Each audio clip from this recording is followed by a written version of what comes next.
Hello, everyone. This is Chrism, and I'd like to welcome you to this first ever live broadcast here on Facebook.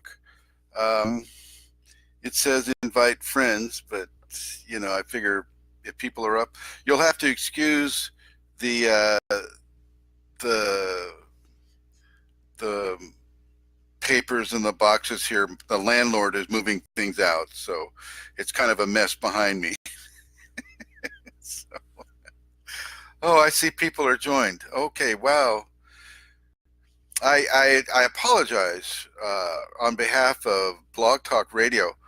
Uh, I don't know why the sound went away or why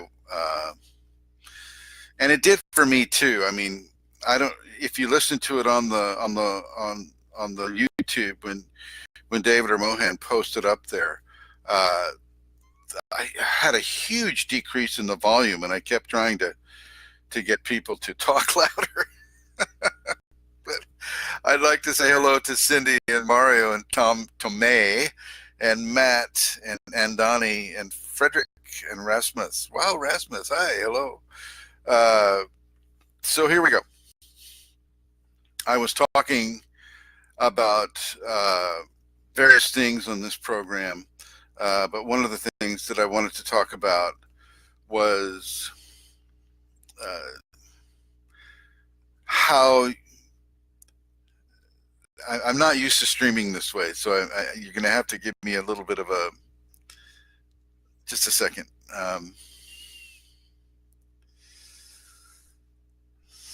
Okay, so we were talking about, we spoke about Yogananda, and Yogananda made it clear in 1952 that Kundalini was not a common thing that would happen for people, and that they needed to devote years and years of practice and discipline into their life before they could have the Kundalini. And this isn't true these days. Okay, maybe it was true back in 1952, but even then, I'm pretty sure that people were having some sort of traumatic accident to their spine or their tailbone, and Kundalini was being released into their bodies. But the reception of Kundalini back in that time period was really harsh. If people were seeing things or hearing things that society as a whole wasn't hearing, they'd be thrown into a mental psych ward. At that time, that was a horrible place. They called it the snake pit. I think the snake pit actually goes back more into the 30s and the 20s and the 30s, maybe the early 40s, because they had no idea what to do with these people. And back in the 40s and 50s, they were giving them shock therapies and hi Scott, hi Pamela, hi Maria, hi Taylor, and Iman. Hello everyone. They were giving people shock therapy, and in some cases lobotomizing, going into their brain and taking out the frontal brain cortex, and just failing in so many ways because this person had Kundalini. Which has laid the foundation of mistrust that many Kundalini people will have because of these torturous techniques that were used by the medical community at that time. And you really can't fault the scientists because they didn't know. They didn't know. And so I think what Yogananda is saying is that, hi, Hugo, Bucheb, Kelly, good to see you. What Yogananda was saying at that time was, instead of taking a drug or a entheogen, ayahuasca wasn't really that well known at the time in 1952. Hola, señor. Muchas gracias para su atención con mi video, Hugo. What he was saying was that, you need to have practice, you need to have discipline, you need to have these qualities in order to have Kundalini in a safe and sane manner. And furthermore, so that you don't get put into a psych ward and you don't uh, uh, have a deleterious experience with it. These days, okay, so now let's go from 1952 and go up to 2019. People are taking all kinds of short paths to the Kundalini, mescaline and psilocybin and dimethyltryptamine or DMT, ayahuasca, many different ways to get into the experience and the understanding of what the divine has to teach us. Now, these are the short paths, and Yogananda, I think, was being fairly explicit about not partaking of these short paths. He said, I think the quotation was decades of discipline and practice, and I'm going to add to that, purification. It is so important to purify yourself with this. She's going to do it anyway. Sacred Feminine is going to purify this anyway. Once again, we're getting people here, and I just have to explain this. Is the landlord is moving stuff out of one of the rooms, and so we have a bunch of stuff here and a bunch of stuff here. It's her game, so she lets me live here, so that's how it works. Hi, Pamela. They don't tell you how many people are coming in here. Hi, Atma, Khaled, Aaron. Good to see you. This is my first time with this, so I'm not clear on really how this goes. So anyway, I'll just continue. Purification within Kundalini is incredibly important, and the Kundalini itself will begin that purification process within you. You need to allow this to occur. You need to follow that instruction. If Grace is telling you to eat less food, then you eat less food. If Grace is giving you the feeling that you need to have more gratitude, or to be more forgiving in your life, or with people that treat you unjustly, then this is what you must do, and you must do this consistently, over and over and over. 15 people online over. Oh, where you have the live thing, Scott? Is that where it is? Top left. So 16 people. So thank you. Thank you. This is a lot less complex than Blog Talk Radio. Okay, there it is. I see. Hi, everyone. Okay, so as your body is being purified, your mind is being purified. And so I was having a discussion with somebody the other night about changing the way you think. Like those laughy faces. I totally relate to that. You need to change the way you think. You need to change that inner dialogue, that self-talk that's telling you, wow, Chrism, you're such a poor teacher. You have this fault and you have that fault, and your beard's too long and your eyebrows aren't bushy enough. I mean, whatever the self-talk is that a person will have, you need to change that. You need to change that constantly. And here's the deal. You have to self-correct this over and over and over. You can't just expect, well, okay, I corrected myself. Now, okay, what's next? What's next? What do I do next? You have to do it again and again and again. And if I had a heart to send all of you that are sending hearts, I would be sending you hearts right now. So just so you know. Self-correct yourself over and over and over. Allow yourself to become programmed, so to speak, by the Kundalini self-correction, and go into it strongly. Scott, can you tell me, are they, is this getting recorded? Is this a recording?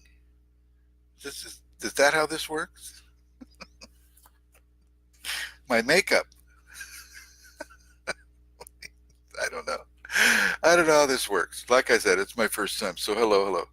Uh, do the self-corrections over and over and over. Accept the new programming. As many of you know who have the Kundalini, you're going to have a download of information. I see these little faces coming up here. They're like laughing at me, uh, which is fine. I'm laughing at me too. Uh, Scott Turner says, not sure. I think it may. Okay, people can watch it later. Pamela tells me. Thank you, Pamela. Get posted to the story. I think it's the storyboard or the wall, whatever. Yeah, okay. This is a learning curve for me.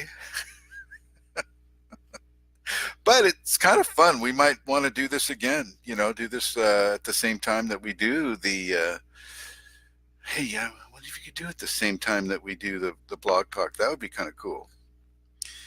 Cindy says it'll stay on your story when we go on your story. We can watch it again. Oh, great. I hope I can delete it. Anyway, so we do the self-corrections. We stay within purification. Self-correction, purification, all the time. All the time.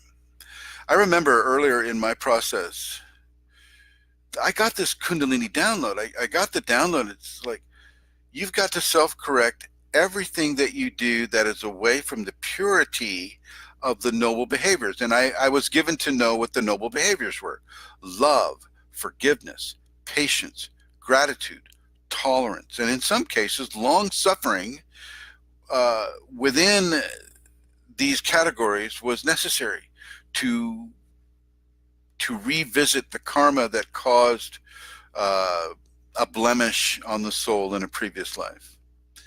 So it's important, and it's good to see you, Bridget and Robert Honings and Zura. Hello, Mr. Zoidza. What are you laughing at, Cindy? I have no idea. And Jesse Coulter. Hello, everyone. I have no idea. Is it funny? I mean, what? All these boxes, huh? It's all these boxes over here. I guess it's like Chrism's moving out. It's got a lot of newspapers to read. She has a rabbit, and she uses that to line the cage with. Like I said, it's not my house. Next time I do this, I'll be in my trailer, in my Spartan, and things will look a bit different. So, but I was just trying this out for the first time here. And Jesse's asking me, what's your 2 cents on philosophy and Kundalini?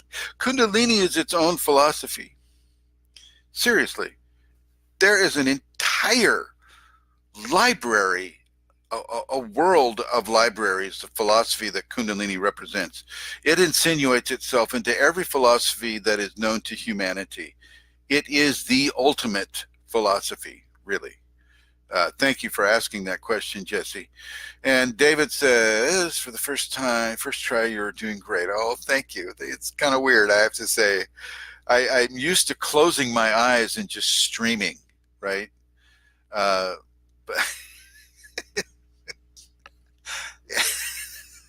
thank you, Cindy.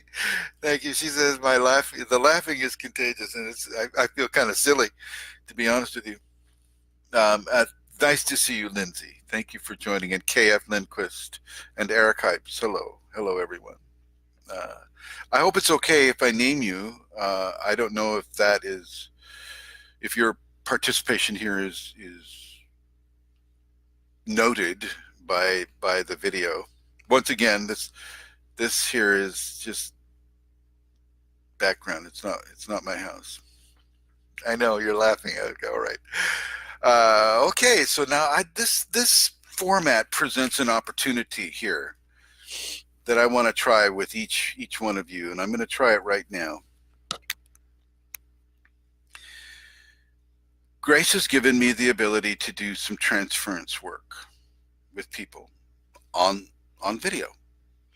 And so for those of you that want to participate in that, I'm going to give about a minute of transfers. Now the voice, if you just listen to the voice, that alone will do it.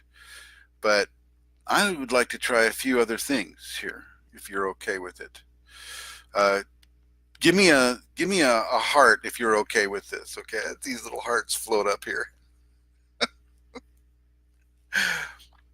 So this will be a little experimental, minor, and I repeat, minor Shaktipat for those of you that are interested. And I haven't seen a single heart, so maybe we should just skip this part of it. Let's see here. Oh, there's a heart. Okay. Oh, okay. Thank you. Oh, God, it reminds me of my ayahuasca experience with when the shaman asked for angels to come, and that's kind of how I saw angels come into the room. Oh, great. Okay. All right, then. Here we go. Okay. I want you to look right at me. Oh, okay. And I'm being told to do an aum at the same time. So here we go.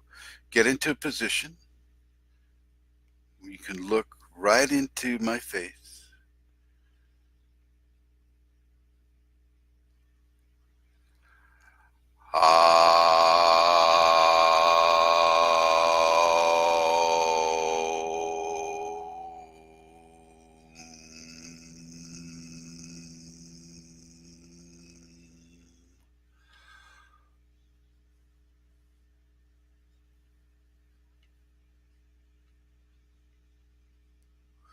All right, just that little bit, just that little bit.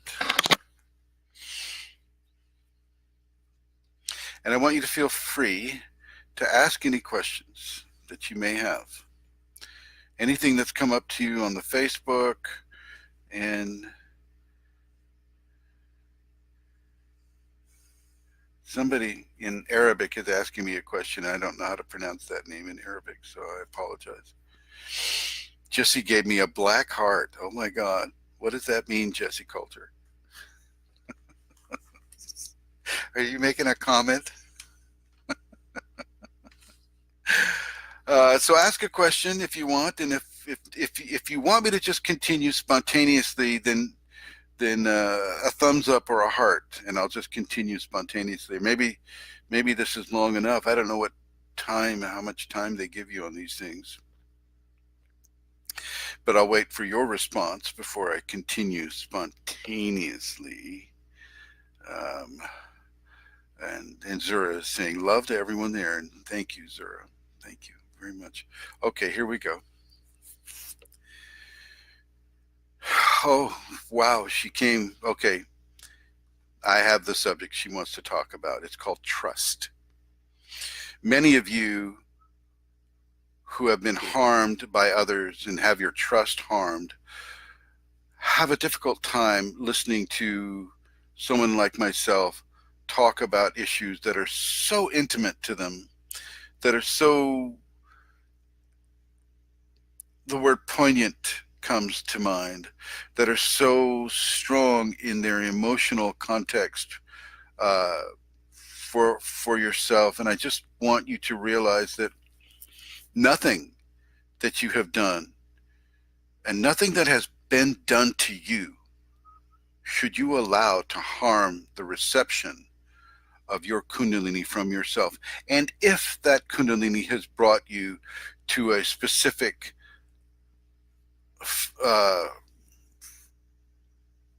expression of information about it, then the Kundalini itself is controlling the vector of information that is coming into you. And you are to trust that Kundalini with your life, literally, because it will save your life. It saved my life on numerous occasions. Numerous occasions. I cannot even begin to tell you. Well, I can, but I won't. I already have on video anyway, so it's there. You must release your protections, your shields of protection against people who are not, in your experience, trustful. If the Kundalini is leading you to a person that has specific information, you need to trust your Kundalini first and the information second. Okay, this is very, very important. I have a terrible reputation. I have a terrible reputation of being a newspaper collector and a box collector, and being this terrible, terrible person that the what do you call them, the trolls have created this persona of me to be. And if you're drawn here, pay attention to the information. Look at the Facebook uh, information, and just really begin to understand what your Kundalini is wanting you to understand.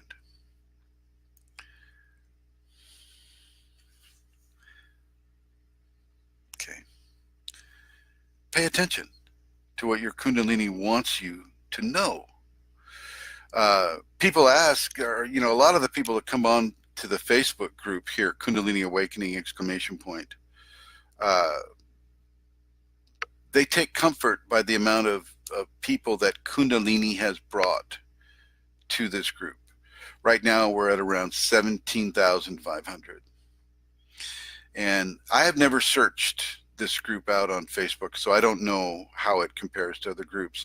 But I do know that, for 17,500 people to come here, some levels of truth must be coming, or just, maybe they're just attracted to the name. Pay attention to the information that's being given. And it's not just information by me. Lots of people have excellent information that they're giving here on the Kundalini Awakening exclamation point group. A lot of people. Okay. It's very important to your process that you take this information seriously and you trust it. You trust it. Now, see, and now if I could give a heart, I would totally give a heart with that. Okay. And give yourself the trust for your grace before you give yourself trust for anybody else. Grace first, and then that which she is pointing you towards second. And allow your grace to filter out some of the things that you see in a group format. You have a lot of different people adding in their 2 cents, so to speak. And I try to limit that to some degree, but I don't want to cut off all conversation on the group, but I do want it to be specific about Kundalini, and I will make sure that that is the case.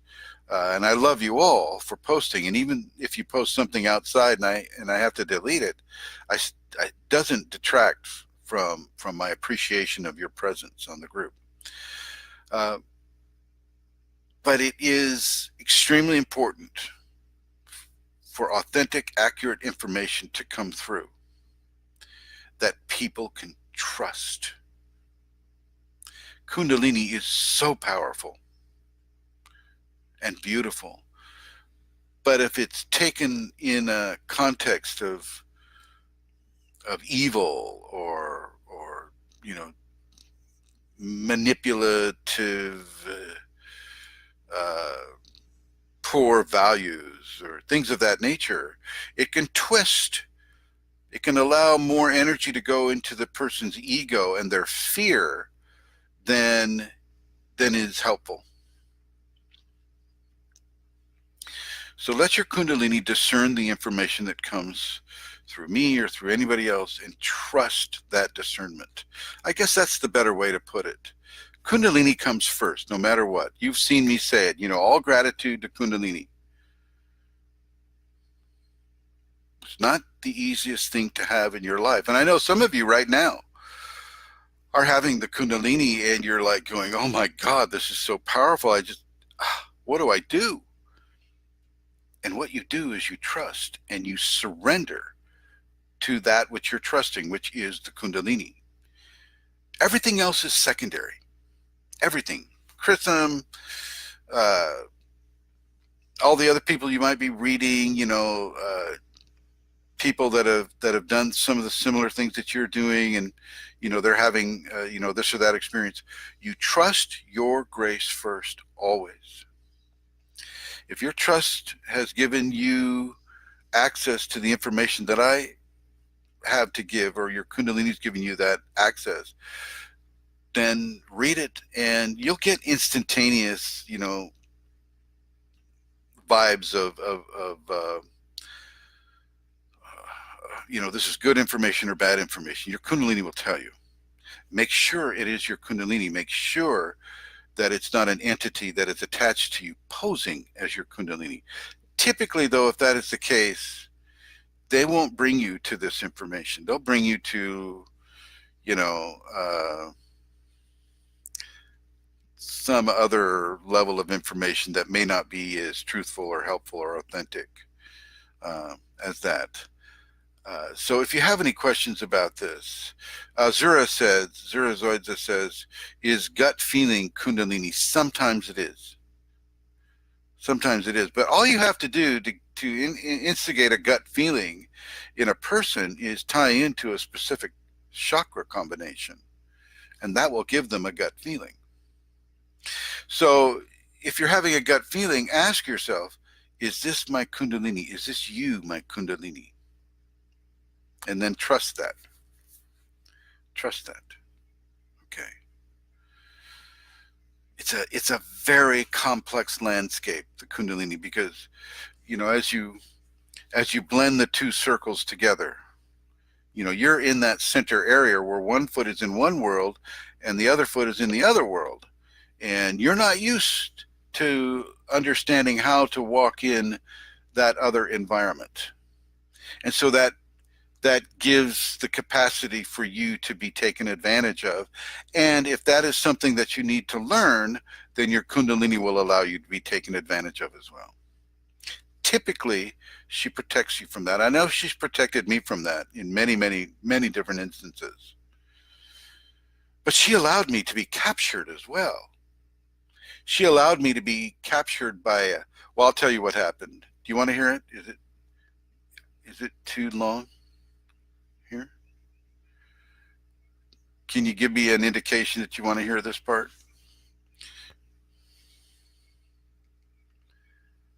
Look at that. Okay. Oh, look, I'm losing people. They like, no, they don't want to hear it.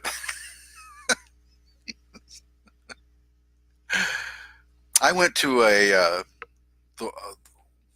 think it was a world convocation of Huna, the Hawaiian religion of Huna, Huna. And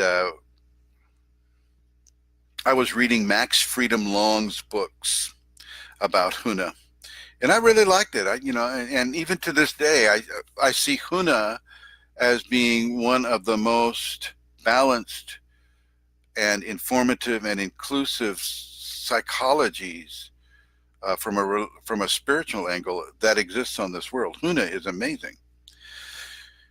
And I still have people doing, my private students, I still have them doing a Huna power prayer as well. I was at this conference in South Lake Tahoe, California, Northern California, and it was this world convergence of all these Huna people, and they had all these speakers and all this stuff there.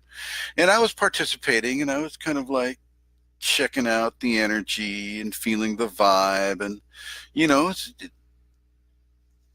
it was an okay vibe. I didn't feel there was truth happening. I could feel all the manipulation happening to that. Kind of a typical thing that a Kundalini awakened person can go into a crowd of people and you see what is not shown to others. You just see it, you feel it too. And I was seeing and feeling this, but I was kind of getting caught up in the whole enthusiasm of the place as well. And there was this guy passing around these pictures, these kind of a strange set of mathematical pictures, and saying that if you just put your hand on the picture and you go counterclockwise 3 times, and really great things will happen, right? And I thought, oh, well, okay, sure, I'll give that a try. Like an idiot, don't ever do this. Don't don't ever do this. It took me 2 years to get out of that. Okay. I was immediately submerged into an entity that was collecting souls, collecting people, and other things. And there were glass enclosures that other creation was trapped behind, and oh my God, it was just horrible. You couldn't get out. And every night, every night in my dreams, I would be in this. And this is not a hell zone. This is a whole different thing. This happened after that. And I was trapped inside this cage. And I was just like, what on earth is going on? And I would go to a different, I could change the channel. I'd go to another channel and I'd be looking for help to get this part of my soul out of that trap. And there was this one woman in a room, and streams of people were coming to her, and she was healing. She was this great healer on the astral, right? And I came up to her and she says, "Oh, I see what's happening to you. You need some tools." So she gave me some wooden things and some stuff you'd get out of your hardware drawer, right? And I just went in and was like, well, at least she recognized me. She recognized that I did have a problem. This wasn't some weird trick, because I was actually, after that, I was very conscious of being tricked. And one night, I should say, I was in the cage again. And I was so angry at this entity, this person who was collecting people. And I burst through the cage and I picked him up by his collar and we flew to the top of the ceiling. And I held him there like this. I held him. And I did some bad things to him. I used the tools that she gave me, and I hammered the tools into his chest with my fist so that he hung there for a while. Now, you got to remember, this is in the astral, and he was only really trapped by the belief in the power that those tools had, and by my belief in the power that those tools had. You cannot kill something that isn't alive. So this was basically trapping him in his own cage. Okay, he wasn't dying or anything. But I finally got out. Don't do what I did, ever. Just it's a great teaching, because I learned a lot about energetic hygiene. And I learned a lot about dabbling and say something like the Ouija board or this template that he did it to one of the Huna masters too. And I saw the Huna master's expression, because you actually did get this physical vibe, like a door being shut. Boom. Like you just got trapped. And I saw the expression on this guy's face, and it's like, what on earth just happened? And other people were doing it too. So the guy, the creature got a lot of attention, I guess. He trapped a lot of people. And you just want to be very, very careful about that. So tarot cards are not a problem unless they're a certain type of tarot cards. They don't really trap you. They're more of an information type of thing. And I'll suggest the Rider-Waite deck is probably the only one. You don't want to go into Aleister Crowley or, some of these other things. You just don't want to go there because they represent different things. Okay. Rider-Waite's fairly generalized, and you can get decent information from that. So there's that. There's one of the experiences that I've told very few times. So she will let you go through that.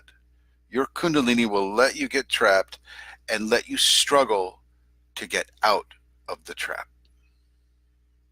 And that's the same thing with entity possession. She will allow you to become possessed so that you can struggle and struggle because you know it's not right. You know it's wrong. You know it's not who you are. And so you must struggle and struggle and struggle, and then boom, you'll be out of that trap. Okay. Any questions about that? So I'm looking here on this message part, and wow, we're back up to 22. How cool is that? And Jesse says, Kundalini has done a lot for me. I won't go into details.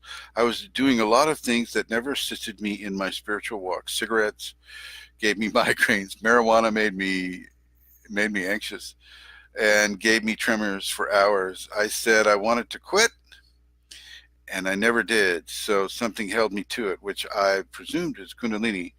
Kundalini will not hold you to marijuana. No, it's a crutch. Off subject, but Kundalini will assist you with whatever you need help with. Just make sure you do it and hold on to it. Absolutely. Good advice there. And Eric, thank you for saying that. Appreciate it. Yeah. To hear struggle stories will help you with trust, but hearing it and experiencing it are very, very different things. Like with you, Scott Turner, you're going into some fairly strong frequencies right now, and I don't suggest you back off. But if she's guiding you to back off the intentional aspects of it, fine. Pay attention to that. Trust that. Something happened recently to Kapil on the group, and he just went straight into a divine zone and was expressing through the divine for hours and hours, having Shiva take him over and dancing his body, moving his body. I mean, this is a very, very big deal, and this does occur. Matter of fact, I have private students that are moving with the Shakti all the time. Okay. But for Kapil, it was extremely strong, extremely blissful. And then when it stopped, he went into this really dark depression. And what that is really saying to you, and if this should happen to you, Scott, or anybody, is the higher you go into grace, and grace is dancing your body, moving you around, speaking through you, putting you into extreme ecstatic layers of bliss, and then boom, it's gone. That is a measurement of how high you were, and how, when you fall into the depression, you only fall into the depression because of the absence of that ecstatic bliss. It isn't because anything has left you.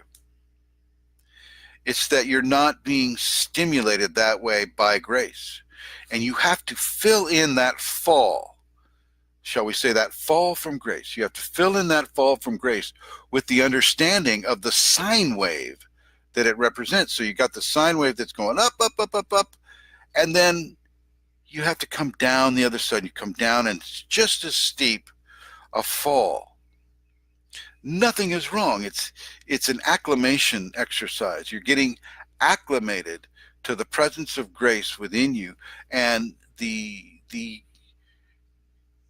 having divinity use your body the way it wants to use it at that time in order for acclimation to occur. Okay. Some of you are verging into this area right now, and you don't need to see it as depression anymore. You don't. Information fills that gap. What you can understand is it's the highest of appreciation that you were taken to that height, that zone. I'm having a hard time with the camera here. That height, that zone, you're all the way up here, and then you've got to fall back down in order to acclimate that distance between the top of grace and the bottom into the mortal flesh. So this is the distance that needs to be acclimated to. And you will acclimate to it.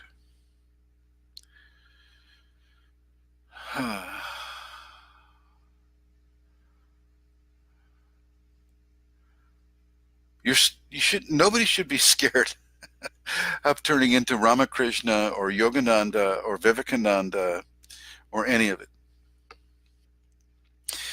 Fear is a lack of trust in the grace that is moving within you. And let your fear go. That's just the ego blocking. It's just the ego blocking. And Eric asks, does Kundalini ever give you names of people that are worth hang or being around so that you know to move or work with these first before you actually meet? Yes, the Kundalini will do that. The Kundalini gives people dreams of working with me in this way, or going to a seminar. They get that they need to go to the seminar before I've even put out advertisement for it, or to take a certain kind of instruction. And so yeah, she will do that, absolutely, Eric. But so you can trust her. You can trust her.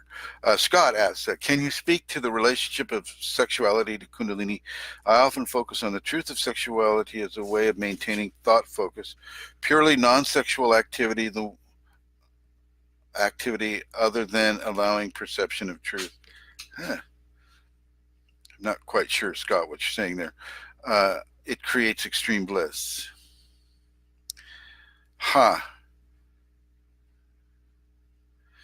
Sexuality to Kundalini. Kundalini is behind sexuality. Kundalini is what allows sexuality to exist. It has many different phases of action. And one of the action, of course, is the procreation of the species. Another action is attracting people that have a karmic magnetic pull to each other so that they can experience that karma, whether it be good karma or bad karma, whatever it's going to be. You are pulled together through the action of sex appeal is more of an understanding of sexual magnetism. Kundalini is behind that. Kundalini is of course behind the energetic and anatomic aspects of sexuality as well. With sexuality, like say sexual identity, Kundalini is behind that as well. I don't care if you're gay or straight, somebody's always going to play the girl. Somebody's always going to play the man. In the lesbian couples, somebody's playing the girl, somebody's playing the man. In the gay man scenario, somebody's playing the girl, somebody's playing the man. I say, why not just take out the make-believe and just go with the body that Kundalini has given you. Often people have been tortured out of wanting to appreciate the person that they have and the sexuality that they have. Often with Kundalini, sacred feminine comes in so strong as a person will misinterpret the level of femininity and feminine energy being pulled into them, and they begin to adopt the sacred feminine regardless of whether that's what their body that they have been given represents. Once again, you need to look at sexuality and Kundalini in a very different way than the ego consciousness or ego-based entity consciousness will submit. I don't know if I'm getting any likes on this at all, but it's a tough question for people to handle, especially if they have adopted a specific lifestyle. I don't really care what people do as long as they express love in what they're doing. That's really the only thing that matters to me. But that also includes love of self and love of gender that self was born with. whatever that may be. Okay. Nothing is accidental with a Kundalini person. You're not here as a man accidentally. You're not here as a woman accidentally. That is not an accident. And it is not up for the ego to choose. And yet that choice is made. And I'm not going to judge that person who makes whatever choice they want to make. As long as they bring love onto this planet, onto this plane, I'm fine with it. But that also includes love of self, love of grace, love of God, and appreciation for the gifts of grace and of God that have been given. And God has. Okay, so I don't know, Scott, I guess focus on beauty and attraction, and I remove all shame and guilt and focus on what that moment of attraction is. Yes, exactly, Scott. That's exactly right. That's exactly right. You don't want to go into judgment. Certainly not self-judgment, unless you're off path. If you're off path, you're being guided by entities, you're being guided by negative forces that make you feel like, yeah, I want to hurt that person. Oh, I want to break their heart. Oh, yes. Or I want to extract as much money from them as I can get. Then you can judge yourself harshly, because those are harsh things that you're doing to another person. And you need to stop that. You need to self-correct that. Self-correct yourself away from that and away from those thoughts and fantasies. There's something in the Bible, pardon me, there's something in the Bible, somewhere in the Bible, it says, if you create a thought that is sinful, then you have already sinned. This is true. It's not as bad a sin as bringing the thought into physical fruition, manifesting it. But we're talking about self-correction, and you must self-correct away from negative thoughts. And it's hard to do. It's something that you got to do all the time. All the time. Hello, Hungarian Lotus. Good to see you. And really, this is part and parcel of the entire Kundalini practice. You know, I can give you the safeties. You know, www.kundalinisafeties.com. There you go. I gave it to you. You're going to read that and you go, oh, I've done forgiveness. What else is there? Well, I've had gratitude. What else do I have to do? Okay. It's not having it in the moment, and yet it is. But it's repeating that moment over and over and over. The safeties are like actuated physical mantras that you have to do all the time. I forgive Joe Smith, and I'm just making somebody up here. I forgive Joe Smith for slashing my tires. No, I have a real one. Okay, I just made that up. I forgive whoever it was that stole my catalytic converters out of my vehicles. I forgive them. I forgive them. I don't know their name, but I know what they did, and I know that it hurt me tremendously because I didn't have cars that I could drive then because they took it out. I forgive that person. I forgive them for the hardship that they created upon me. And as long as that hurts, that forgiveness must be given until it no longer hurts, until you found balance within that. Okay? Then you've forgiven them. Then you can say, yeah, okay, I've forgiven that one person. Then you have to go to the other people that is like, oh, there's somebody who cut me off on the freeway or the hot motorway, as some of you call it. Somebody that stole my wallet, pickpocketed my wallet right out. I've got to forgive that person for the harm that they've caused me. And so you go through. This is why the safeties on the surface look really simple. Oh, okay, I forgive. Okay, I'm gracious. Okay, I'm tolerant. Okay, I'm patient. Okay, I'm honest. Okay, I'm truthful. But to actualize that over and over and over, and to make that a part of who you are as a person. This is what the Kundalini wants from you practicing the safeties. It's like the Tibetans. You don't do the Tibetans one time and go, okay, I've done the Tibetans. You have to do them every day, sometimes twice a day. And then we sandwich an emotional quality to each Tibetan, so that the energy that is pulled up from the tailbone and the legs and the first chakra to the second chakra has attached to it a specific frequency of emotional forgiveness, so that you're rising the emotion along with the Kundalini energy. And so, this creates a huge swelling of energy in the body as you bring it all the way up to the throat.